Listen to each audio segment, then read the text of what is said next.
Hello friends, welcome to my blog. तो जिन बच्चों ने गेट 2026 का पेपर दिया था, तो उनको पता ही होगा कि गेट की रिस्पांस शीट आ गई है और आंसर की आ गई हैं, कल ही रिलीज़ हुई हैं।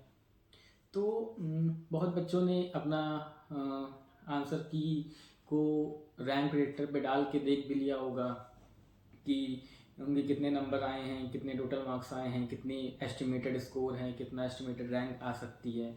बहुत बच्चों ने रैंक प्रेडिक्टर पे जाके देख लिया होगा। तो रैंक प्रेडिक्टर पे जब आपने देखा होगा अपनी रिस्पॉन्स शीट डाल के, तो आपको वहाँ पे दो चीज़ें दिखा रही होंगी। एक तो टोटल मार्क्स, एक्चुअल मार्क्स, दूसरा नॉर्मलाइज्ड मार्क्स।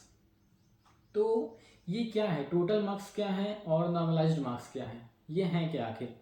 बहुत बच्चों को कन्फ्यूजन होगी कि ये टोटल मार्क्स क्या लिखे हैं, नॉर्मलाइज्ड मार्क्स क्या है। तो इस वीडियो में हम यही जानेंगे कि ये टोटल मार्क्स और नॉर्मलाइज्ड मार्क्स हैं क्या आखिर। तो चलिए स्टार्ट करते हैं। तो टोटल मार्क्स क्या है? टोटल मार्क्स तो एक्चुअल मार्क्स हैं, जितना आपने पेपर में पेपर करके आए हैं, एक्चुअली मार्क्स जितने मिलने चाहिए वो हैं टोटल मार्क्स। मान लीजिए आपने जितने भी सही क्वेश्चंस किए होंगे उनके मार्क्स, और जितने भी नेगेटिव मार्किंग हुई होगी उनके मार्क्स माइनस कर दिए, नेगेटिव मार्किंग के मार्क्स। तो आपके जो नंबर आए हैं वो आपके एक्चुअल मार्क्स हैं। मान लीजिए आपके 40 नंबर के क्वेश्चन सही हुए, आपकी 2 नंबर की नेगेटिव मार्किंग हो गई, तो 40 में से 2 गए 38 मार्क्स, 38 मार्क्स आपके आए। तो ये आपके एक्चुअल मार्क्स हैं जो आपके पेपर में आपने स्कोर किया है। तो अब नॉर्मलाइज्ड मार्क्स क्या होते हैं? नॉर्मलाइज्ड मार्क्स होते क्या हैं? पहली बात तो क्यों होते हैं नॉर्मलाइज्ड मार्क्स? नॉर्मलाइज्ड मार्क्स क्यों होते हैं? नॉर्मलाइज्ड मार्क्स इसलिए होते हैं कि मान लीजिए वो पेपर्स जिनमें जो दो शिफ्ट में होते हैं, जैसे कि एक सुबह की शिफ्ट, एक शाम की शिफ्ट, ये जो मल्टीपल शिफ्ट में पेपर होते हैं, जैसे कि अपना सीएस का पेपर था वो 2 शिफ्ट में हुआ था, शिफ्ट 1 शिफ्ट 2। तो जो पेपर मल्टीपल शिफ्ट में होते हैं, तो उनकी जो डिफ़िकल्टी लेवल है उनको इक्वल करने के लिए हम नॉर्मलाइज्ड मार्क्स निकालते हैं। जैसे कि मान लीजिए शिफ्ट 1 का पेपर टफ आ गया, शिफ्ट 2 का पेपर थोड़ा सा इजी आ गया, तो अब दोनों पेपर की डिफ़िकल्टी को बराबर करने के लिए हम नॉर्मलाइज्ड मार्क्स निकालते हैं। इसका एक फॉर्मूला होता है जो गेट वाले यूज़ करते हैं, उसके बेसिस पे आपके नॉर्मलाइज्ड मार्क्स निकालते हैं।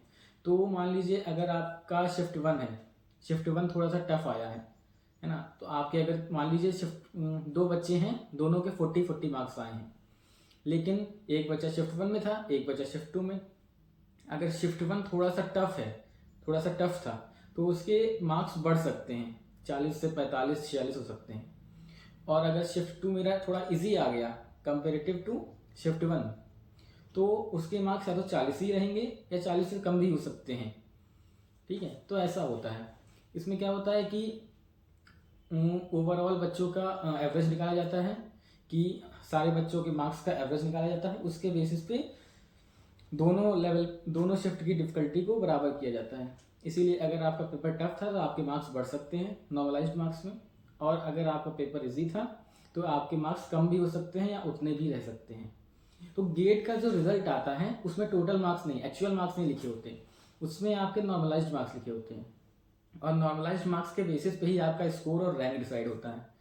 तो यही होते हैं नॉर्मलाइज्ड मार्क्स, डिफ़िकल्टी को इक्वल करने के लिए, और एक्चुअल मार्क्स जो आपने स्कोर किया है। तो आप कमेंट में हमको बता सकते हैं कि जिस जिस बच्चे ने भी गेट 2026 का पेपर दिया था, कि आपके क्या एक्चुअल मार्क्स आए हैं और क्या आपके रैंक प्रेडिक्टर पे मार्क्स दिखा रहा है, नॉर्मलाइज्ड मार्क्स दिखा रहा है। तो आप कमेंट हमें करिए, कमेंट में बताइए कि आपके क्या क्या मार्क्स आए हैं। और और जो गेट स्कोर होता है वो तो एकदम ही अलग होता है। मार्क्स 100 में से होते हैं, स्कोर आपके 1000 में से होते हैं, वो अलग ही होता है। नॉर्मलाइज्ड मार्क्स उसे नहीं कहते हैं। ठीक है, तो यही होता है नॉर्मलाइज्ड मार्क्स और आपका एक्चुअल मार्क्स। तो अगर ये वीडियो आपको इन्फॉर्मेटिव लगी हो, अच्छी लगी हो, तो इसे लाइक करें, शेयर करें, सब्सक्राइब करें। Thank you.